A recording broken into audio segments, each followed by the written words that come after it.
লাউন trading academy YouTube channel আপোনালোকক স্বাগতম জনাইছোঁ। চাওক নিফটি 50ত 1 জানুৱাৰীৰ দিনা কেনেকুৱা হ'ব পাৰে। চাওক মাৰ্কেটে এইটো ৰেঞ্জৰ ভিতৰত যদি অপেনিং হয় 21,790ৰ পৰা 21,680ৰ ভিতৰত যদি মাৰ্কেট অপেনিং হয় তেতিয়াহ'লে চাব মাৰ্কেটত আপ ডাউন ভলিটিলিটি বেছি থাকিব, যিহেতু নতুন বৰ্ষৰ আৰম্ভণি হ'ব, গতিকে ভলিটিলিটি বহুত বেছি থাকিব পাৰে।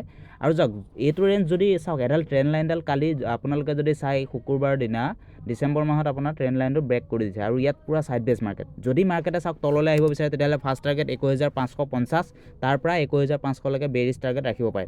আৰু যদি মাৰ্কেটত কালিলৈ 1 জানুৱাৰী তাৰিখে যদি মাৰ্কেটত 21,900ৰ আশে পাশে মাৰ্কেটত গেপ আপ অপেনিং হৈ যায় তেতিয়াহ'লে অকণমান চাই চিতি ট্ৰেড কৰিব লাগিব, কাৰণ মাৰ্কেটে চাওক অকণমান আপোনাৰ তাত ট্ৰেপ কৰি পেলাই মাৰ্কেটে আপছাইডলৈ যোৱাৰ ভিউ দেখা পাইছোঁ, যিটো যাব পাৰে 22,050লৈকে বা 22,000লৈকে মাৰ্কেট যোৱাৰ মই ভিউ দেখা পাইছোঁ। ট্ৰেডিং কৰোঁতে অকণমান চাই চিতি ট্ৰেডসমূহ কৰিব লাগিব। মই মাত্ৰ লেভেলছবিলাক কৈ দিছোঁ। এতিয়া চাওক যদি গেপ ডাউন অপেনিং হৈ যায় মাৰ্কেটত, চাওক গেপ ডাউন চাওক যদি 21,500ৰ পৰা 21,380ৰ আশে পাশে যদি মাৰ্কেট অপেনিং হয় তেতিয়াহ'লে লাহে লাহে মাৰ্কেটে চাওক প্ৰিমিয়ামটো মেনেজ কৰিবৰ বাবে 21,680 বা 21,700লৈকে মাৰ্কেট যোৱাৰ ভিউ দেখা পাইছোঁ। সেইটো মাৰ্কেটত সদায় লাহে লাহে যাব লাগিব। মোৰ মতে বেষ্ট ট্ৰেড কেতিয়া হ'ব, যদি নিফটি 50ত চাব 1 জানুৱাৰী তাৰিখত 21,790ৰ পৰা 21,680ৰ আশে পাশে মাৰ্কেটত থাকি ছাইড বেজ অলপ থাকি মাৰ্কেটে যদি ব্ৰেক ডাউন দিয়ে তেতিয়াহ'লে আপোনালোকে বেৰিছ টাৰ্গেট ভিউটো লওক আৰু সেই টাৰ্গেটটো আমাৰ কাৰণে ভাল হ'ব। এতিয়া চাওক বেংক নিফটিৰ ক্ষেত্ৰত কি হ'ব, চাওক বেংক নিফটিটো আপোনাৰ ছাইড বেজ মাৰ্কেট থাকিলে 2-3 দিন আপোনালোকে যদি দেখা পাইছে আপোনাৰ প্ৰিমিয়াম ডিকে কৰি দিছে, গতিকে এডাল ট্ৰেণ্ড লাইন এডাল ইয়াত আমি দেখা পাইছোঁ মোৰ ভিউ মতে, ঠিক আছে। আৰু তলত এটা ধুনীয়া ছাপৰ্ট আছে, যিটো ৰেঞ্জটো ক'ব পাৰে 48,000টো এটা বহুত ডাঙৰ ছাপৰ্ট এৰিয়া। এতিয়া কালিলৈ মাৰ্কেট কি কৰিব, চাওক কালিলৈ হৈছে বছৰটো 2024ৰ 1 জানুৱাৰী, গতিকে মাৰ্কেটত চাওক 1 তাৰিখৰ দিনা কেনেকুৱা বিহেভিয়াৰ ৰাখিব সেইটো অকণমান চাবলগীয়া বিষয় হ'ব। এতিয়া যদি কালিলৈ মাৰ্কেটত এইটো ৰেঞ্জ ধৰি লওক 48,580 বা 90ৰ ভিতৰত যদি মাৰ্কেট অপেনিং হয় তেতিয়া লাহে লাহে মাৰ্কেটে আপছাইডলৈ যাবলৈ ট্ৰাই কৰিব, যিটো টাৰ্গেট ফাৰ্ষ্ট টাৰ্গেট আপুনি ৰাখিব পাৰে 48,800লৈকে, তাৰপিছত ডাইৰেক্ট 49,000লৈকে মাৰ্কেট যোৱাৰ মই ভিউ ৰাখিছোঁ নিফটি বেংকত। কাৰণ চাওক বেংক নিফটিয়ে অকণমান বুলিছ মুভ আছে, যিহেতু আপোনালোকে যদি চাই 48,000ৰ ওপৰত যিহেতু মাৰ্কেট ক্ল'জ দি দিলে ডিচেম্বৰ মাহত, গতিকে সেই ভিউ মতে মই আপোনালোকক ক'লোঁ। আৰু চাওক এইডাল ট্ৰেণ্ড লাইন আছে, এই ট্ৰেণ্ড লাইনডাল যদি ব্ৰেক ডাউন কৰে তেতিয়াহ'লে চাওক মাৰ্কেটে অকণমান ট্ৰেপ কৰি দিব পাৰে।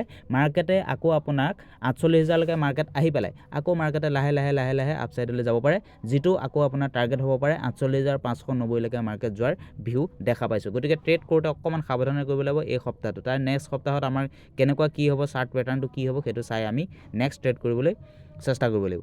এতিয়া চাওক ট্ৰেডটো সদায় নিজৰ মতে চাইক'লজিটো আপুনি বিল্ড আপ কৰিব লাগিব, যিহেতু মাৰ্কেটত চাওক আমি কি কৰিব লাগিব, নিউট্ৰেল হৈ বহিব লাগিব। আমি মাৰ্কেটত বুলিছ বা বেৰিছ মুভ হৈ বহিব নালাগিব, মাৰ্কেটত সদায় নিউট্ৰেল, মাৰ্কেটে যোনফালে ট্ৰেণ্ড ল'ব সেই ট্ৰেণ্ডতে আমি ট্ৰেড কৰিব লাগিব। আৰু চাওক মাৰ্কেটত যদি ছাইড বেজ হৈ থাকি যায় তেতিয়াহ'লে অকণমান চাওক দিগদাৰ হ'ব। কালিলৈ যদি ছাইড বেজ হয় তেতিয়াহ'লে এই বছৰটোৰ মই মোৰ মতে ভিউ মতে কৈছোঁ এই বছৰটোৰ ইমান খাছ টাৰ্গেট দেখা পোৱা নাযাব। অলপ হয়তো মাৰ্কেট বুলিছ আপোনালোকে দেখা পাব পাৰে, যিটো ইলেকশ্যনৰ সময়ত হ'ব পাৰে, গতিকে সেইটো চাওক অলপ চাবলগীয়া বিষয়। কালিলৈ মাৰ্কেটে ফাৰ্ষ্ট অপেনিং হ'ব বছৰ আৰম্ভণি, চাই চিতি অলপ ট্ৰেড কৰিব লাগিব। এতিয়া পোনে পোনে মই আপোনালোকক ডাইৰেক্ট লৈ যাব বিচাৰিছোঁ নিফটি ফিন নিফটিৰ ক্ষেত্ৰত। ফিন নিফটিৰ ক্ষেত্ৰত এতিয়া কি হ'ব, ফিন নিফটি চাওক ফিন নিফটিটো আপোনালোকে দেখা পাইছে একেই আছে। ফিন নিফটিটো যদি চাই বেংক নিফটি আৰু ফিন নিফটিৰ প্ৰায় একেই আছে।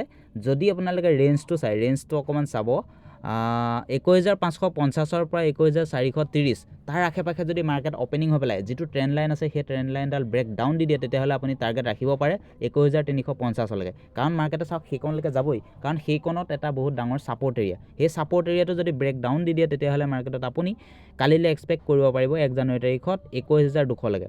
আৰু চাওক যদি বুলিছ যায় তেতিয়াহ'লে আপুনি 21,850ৰ পৰা 21,900লৈকে আপুনি টাৰ্গেট ৰাখিব পাৰে বুলিছ। কিন্তু এই ট্ৰেণ্ড লাইনডাল মই কৈছোঁ যদি ৰেচপেক্ট কৰি আপছাইডলৈ যায় তেতিয়াহে আপুনি ল'ব বুলিছ মুভ, ঠিক আছে। ফিন নিফটিয়ে চাওক ফিন নিফটিত কি কৰিছে, দুদিন আপোনালোকে যদি চাই ভালকৈ, দুদিন নাই আপুনি যদি চাই এই প্ৰায় এই সপ্তাহটো লাষ্ট যিটো উইক আছিলে ডিচেম্বৰ মাহত এইটো ট্ৰেপ কৰি দিছে সকলোকে, গতিকে অকণমান চাব লাগিব। প্ৰিমিয়াম সদায় ডিকে কৰি দিব আপোনাক।